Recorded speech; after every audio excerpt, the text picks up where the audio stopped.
आ रही है फर्रुखाबाद से, जहां पुलिस की खुलेआम दबंगई सामने आई है। जी हां, सांसद प्रतिनिधि व कैंसर पीड़ित को पुलिस ने चेकिंग के दौरान पीटा।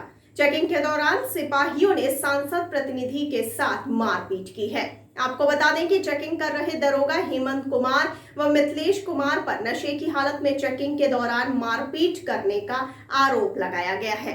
क्या पुलिस से मैंने पूछा चालान क्यों किया बेटे का, तो उसने छोड़ते हाथ चलाया। बोले जाओ तुम्हारे बाल उखाड़ लेना। मुझे चाहे तुम सांसद करने दो, चाहे विधायक के दो, जाओ यहाँ से। हाथ चलाया नहीं तो पुलिस को नहीं पता यार नशे में थे। पुलिस वाले शराब के नशे में चलता है, अगर उनकी डॉक्टरी कराई जाए तो शराब पिए हुए हैं। तो आपके थप्पड़ मार दिया आपके? हमारे थप्पड़ मार दिया कैंसर में। अच्छा, आप लोगों ने जो रोड जाम कर रखा है पूरे सभा सदन में, मेरी ये मांग है उसको सस्पेंड करके या माफी मांगे, सस्पेंड किया जाए। अगर पुलिस प्रशासन कार्रवाई नहीं करती फिर आप क्या करेंगे? ये बैठे नहीं, धरने पे बैठेंगे। आपके साथ कितने सभासद में आ गए?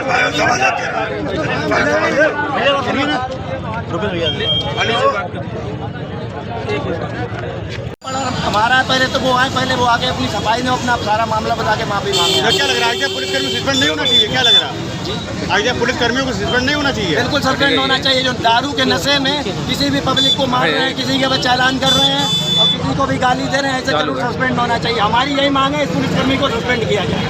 अगर सस्पेंड नहीं किया है तो क्या करेंगे आप तो लोग? हम लोग यहीं चक्का जाम करेंगे और यहाँ से नहीं हटेंगे जब तक पुलिसकर्मी को सस्पेंड नहीं। तो आप लोगों ने जाम लगा दिया यहाँ पे? हाँ, जाम लगा दिया है। कमाल खान रोड पे। हाँ, हमें जब तक न्याय नहीं मिलेगा तब तक हमें रोड से नहीं हटेंगे।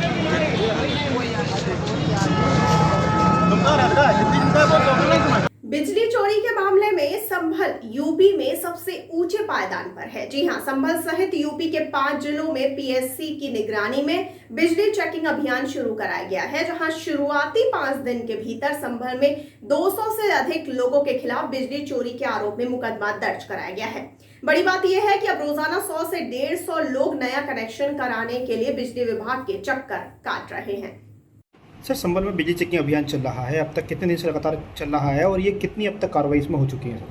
ये जो हमारे यहाँ 13 तारीख से ये अभियान जो है फ्राइडे से चालू हुआ है और एक्चुअली हमारे यहाँ जो पश्चिमांचल में सबसे हाई लॉस जो है संभल जिले का है, जिसमें संभल डिवीज़न का सबसे ज़्यादा है। तो यहाँ पे एक्चुअली करीब 45 से 50% लाइन लॉस है।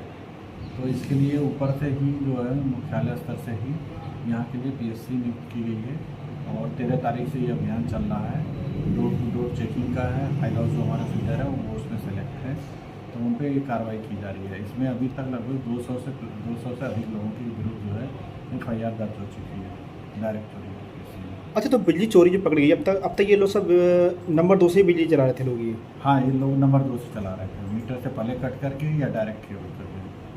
तो इसमें काफ़ी मात्रा में AC भी मिली है और ये रिक्शा चार्ज भी काफ़ी।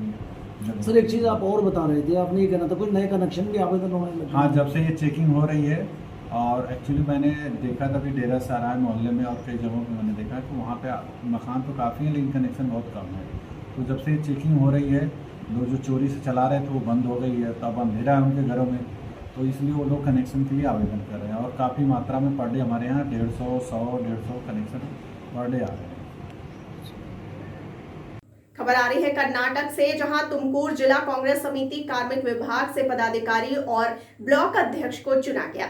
KPCC कार्मिक विभाग के पुत्तास्वामी गौड़ा और पूर्व उप मुख्यमंत्री विधायक जी परमेश्वर के आदेश पर तुमाकुरु जिला कांग्रेस समिति के अध्यक्ष रामाकृष्ण और KPCC कार्मिक विभाग के राज्य कार्यदर्शी VS सैयद दादा पीर के आदेश पर जिला कांग्रेस समिति कार्मिक विभाग के जिला अध्यक्ष श्री अब्दुल रहीम जी ने आज तुमकुर जिला के पदाधिकारी और अध्यक्ष को चुना है। कांग्रेस कचहरी में जो ये प्रोग्राम रखा गया है, इस प्रोग्राम का उद्देश्य है कि KPCC कार्मिक विभाग के राज्य अध्यक्ष के पुट्टस्वामी गौड़ा के आदेश के मुताबिक हम लोगों को ब्लॉक प्रेसिडेंट और जिला कमेटी के लिए जो पदाधिकारी बनाया गया है, इसमें डॉक्टर जी परमेश्वर साहब का और आशीर्वाद है और तुमकुर जिला कांग्रेस समिति मान्य अध्यक्ष R रामकृष्ण साहब का एक आशीर्वाद और डॉक्टर रफ़ीक अहमद साहब का एक आशीर्वाद हमारे साथ है। तुमकुर जिला में और अगला महीने में हम समीकरण सम्मेलन अथवा कांग्रेस लेबर सेल से एक बड़ा प्रोग्राम बनाया जा रहा है। इस प्रोग्राम के लिए हर आदमी को हम बुलावा दे रहे हैं। इंशाल्लाह प्रोग्राम बहुत अच्छा चलेगा। खबर आ रही है कर्नाटक से, जहां कर्नाटक राज्य स्वाभिमानी अनुसूचित जाति और अनुसूचित जनजाति ने तुमकुर पत्रिका भवन में पत्रिका गोष्ठी की।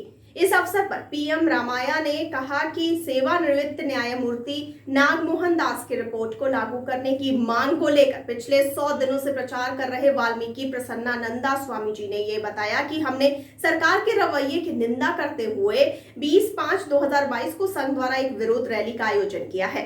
इस अवसर पर पुरुषोत्तम अध्यक्ष पीएन रमैया, जिला अध्यक्ष दलित संघर्ष समिति आदि लोग उपस्थित थे।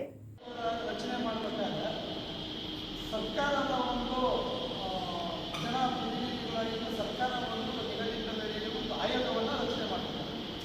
ಆದರೆ ಇಲ್ಲಿವರೆಗಾಗಿ ಏನು ನಾಗಮೋಹನ್ ದಾಸ್ ಆಗಿರ್ಬೋದು, ಇನ್ನು ಸದಾಶಿವ ಆಯೋಗದ ವರದಿಯ ನ್ಯಾಯಾಧೀಶ ಆಗಿರ್ಬೋದು, ನಿವೃತ್ತ ನ್ಯಾಯಾಧೀಶರನ್ನ ನೇಮಕ ಮಾಡಿದಂಥ ಸಂದರ್ಭದಲ್ಲಿ ಏನು ಸರ್ಕಾರವನ್ನು ನೇಮಕ ಮಾಡಿರ್ತಕ್ಕಂಥ ನ್ಯಾಯಾಧೀಶರಿಗೆ ಸರ್ಕಾರನೇ ಅವಮಾನ ಮಾಡ್ತಾ ಇದ್ದೀವಿ. ಅಂದರೆ ಸರ್ಕಾರ ನೇಮಕ ಮಾಡಿರ್ತಕ್ಕಂಥ ನ್ಯಾಯಾಧೀಶರಿಗೆ ಸರ್ಕಾರನೇ ಅವಮಾನ ಮಾಡ್ತಾ ಇದ್ದಾರೆ. ಇದು ಹಿಂಗೆ ಅಂತಂದರೆ ಸಂವಿಧಾನದ ಕಗ್ಗೊಲೆ, ಪ್ರಜಾಪ್ರಭುತ್ವದ ಒಂದು ನಿರ್ಲಕ್ಷ್ಯತನ ಮತ್ತು ನ್ಯಾಯಾಂಗ ನಿಂದನೆ ರಕ್ಷಣೆ. ಇವರಿಗೆ ಆಡಳಿತ ನಡೆಸ್ತಕ್ಕಂಥ ಸರ್ಕಾರಕ್ಕೆ ಕಾನೂನು ಪ್ರಜ್ಞೆ ಇಲ್ಲ, ಅರಿವಿಲ್ಲ. ಅವ್ರಿಗೇನು ಅಂತಂದ್ರೆ ಕಾನೂನು ನಾವು ಹೆಂಗೆ ಪಾಲನೆ ಮಾಡಬೇಕಂತ ಬರ್ತಿಲ್ಲ.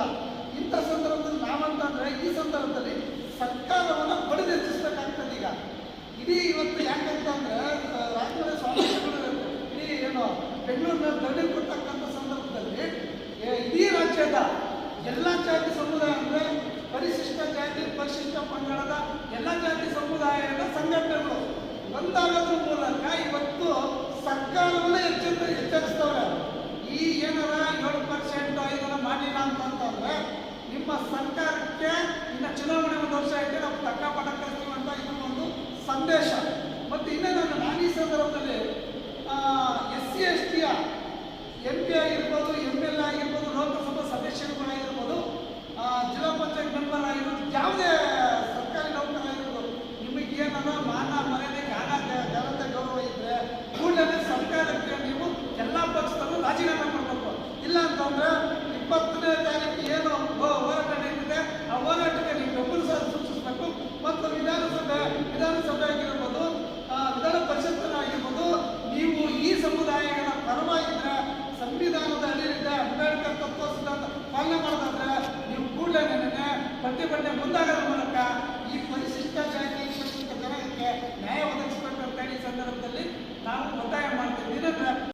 इन दिनों पड़ रही भीषण गर्मी का असर इटावा सफारी पार्क में देखने को मिल रहा है, जहां एक तरफ पर्यटकों की संख्या आम दिनों की तुलना में घटकर मात्र 25% रह गई है, जिसके चलते सफारी में पसरा सन्नाटा है। जी हां, वहीं दूसरी तरफ भीषण गर्मी से जानवरों के बचाव के लिए सफारी प्रशासन कई तरह के इंतजाम करने में लगा हुआ है। खासतौर पर मई से लेकर 15 जून के बीच पड़ने वाली गर्मी से बचाव के लिए जानवरों के लिए दिन का तापमान मेंटेन करने के लिए एक तरफ शेरों के सेल एनिमल हाउस में बड़े बड़े कूलर लगाए गए हैं, ताकि दिन का तापमान शेरों के लिए अनुकूल रह सके। जहां एक तरफ शेरों को 28 डिग्री से ज्यादा तापमान होने पर दिक्कत होती है, उसी के चलते सफारी में तापमान 45 डिग्री के ऊपर जा रहा है।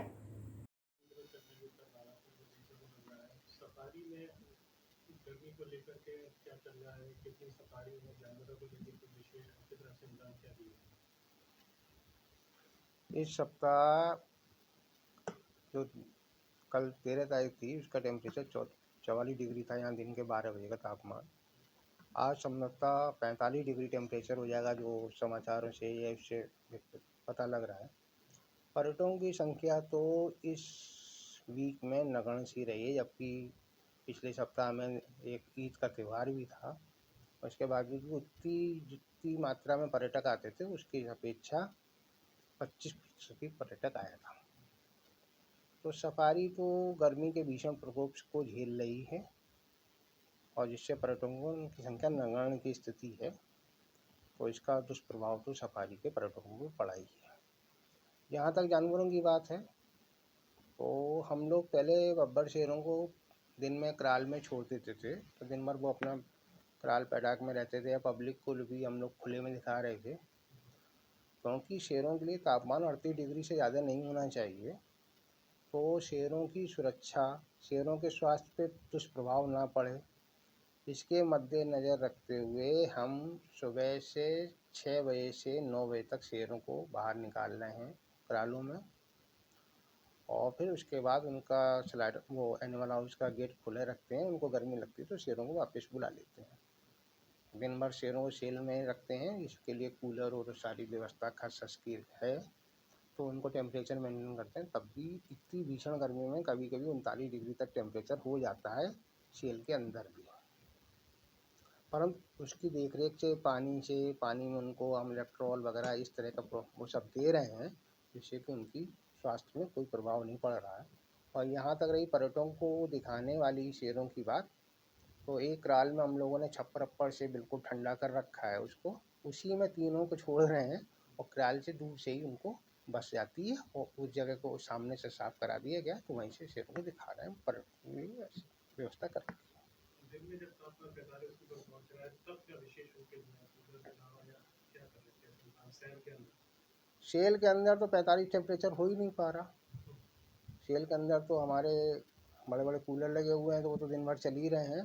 और तो सुबह 9 बजे से कूलर चल जाता है और शाम को 5 बजे बंद होता है, फिर शाम को 7 बजे फिर शुरू होता है, तो रात के 11 बजे बंद करते हैं। 1 घंटे के बाद फिर उसे खोल देते हैं, सुबह 5 बजे तक चलता है। तो इनको हम लोग टेम्परेचर मेंटेन किए हैं, और दिन में खस की जो हमने खिड़कियों पे दरवाज़ों पे चटाई लगा रखी। सर क्या नाम है आपका और यहाँ किस पद पर तैनात है? मेरा नाम डॉक्टर रॉबिन सिंह यादव है। मैं यहाँ पशु चिकित्सा अधिकारी हूँ इटावा लॉयन सफारी पार्क का। तो जिस तरह से अभी आसमान से गर्मी बरस रही है, बहुत तेज़ धूप है, टेम्परेचर भी 45 पहुँच रहा है, तो उसको लेकर के सफारी में किस तरह के इंतजाम किए गए हैं ताकि जानवरों को कोई नुकसान ना पहुँचे? हमारे इटावा सफारी पार्क में यहाँ पे 5 हमारे पास सफारी हैं, जिसमें लॉयन सफारी है, लेपर्ड सफारी है, बियर सफारी है, एंटीलोप सफारी और डियर सफारी। जो हमारे सबसे पहले लॉयन सफारी है, लॉयन सफारी का हमने सबसे पहले टाइमिंग अपना बदल दिया है खोलने का। मैं यहाँ पे सुबह 6 बजे से 10 बजे तक लॉयन को खोला जाता है। इसके बाद उनके जो इंक्लोजर हाउस है, रूम है, उसमें टेम्परेचर के लिए हमने कूलर लगा रखे हैं, स्प्रिंकल कंटिन्यू चलते हैं। ऐसा ही हम लेपर्ड सफारी में करते हैं। बियर सफारी की अगर बात करें तो बियर सफारी में जो हम अपने बियर को बाहर खोल रहे थे, इस टेम्परेचर को देखते हुए उनको हम अपने क्रॉल से और पैडॉक से पब्लिक को, टूरिस्ट को दिखाया जा रहा है। अगर हम डियर और एंटीलोप सफारी की बात करें तो डियर और एंटीलोप सफारी में हमने जगह जगह पे स्प्रिंकलर लगा रखे हैं। हर हमारा जो वाटर होल है उसमें पानी की व्यवस्था कर रखी गई है, जिससे एनिमल को लंबी दूरी पे ना जाना पड़े। और शाम को भी इनके हम उसमें देखते हैं, शाम को जो खोलने का टाइम है वो 2 घंटे का रखा गया है, 4 बजे से 6 बजे तक के लिए। और हमने टेम्परेचर के लिए क्या किया है, यहाँ पे जो इनकी मीट डाइट है, डाइट में हम ग्लूकोज वगैरह मिलाते हैं। पानी जो है फ्रेश वाटर, वो चिल्ड वाटर इनको फ्रेश वाटर को प्रोवाइड कराते हैं। ग्लूकोज को, इलेक्ट्रोलाइट को पानी में मिला के दे रहे हैं।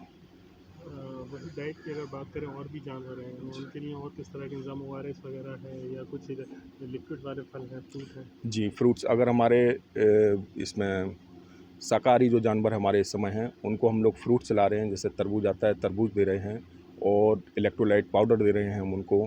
गन्ने का रस आता है, गन्ने का रस बियर जो हमारे भालू हैं यहाँ पे, उनको गन्ने का रस प्रोवाइड करा रहे हैं।